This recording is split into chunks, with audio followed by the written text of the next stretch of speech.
అయితే అమ్మ కొంచెం దగ్గులేసినట్టు అవుతుంది కదా. సపోర్ట్ చేయక నాంపల్లి మైదానికి పోయి కొర్రమట చేపను మింగి ఒక్క సిద్ధం చేసుకోవాలి. లైన్ ఏ పాటు పొడుగున్నదో అన్నట్టు మృగశిర కార్తె రానే వచ్చింది. మృగశిర కార్తె నాడు మన హైదరాబాద్లో ఏమవుతుందో ఎరికే కదా.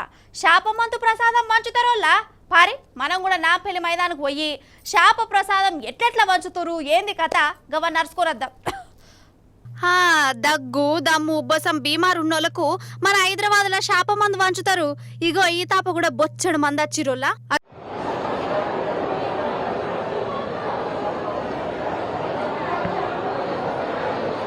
అక్క ఏది ఆను అయిపోయింది గంతే. పెద్దవా నూరా నాలుక బయట పెట్టు ముక్కు మోయరి అది అయిపోయే. కడుపులో పోయిందా?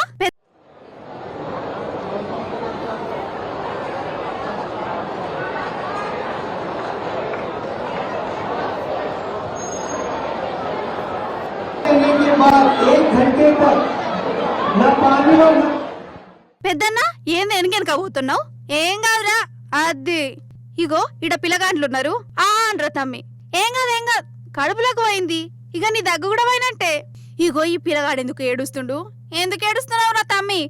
అగ చూడవు ఎంతమంది వేసుకుంటారు. ఏం కాదు. మరి శాప మందుతోని బీమారు తగ్గుతుందా?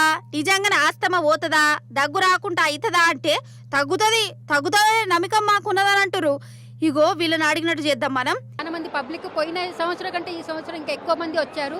ఎందుకంటే 2 days బిఫోర్ మేము గ్రౌండ్కి వచ్చి చూస్తే అసలు పోయిన సంవత్సరం వాళ్ళు అప్పటికే అంత క్రౌడ్ తోటే ఉన్నారు. అయితే మేము అంచనా వేసాము పోయిన సంవత్సరం కంటే ఈ సంవత్సరం బాగానే వచ్చిందని చెప్పేసి.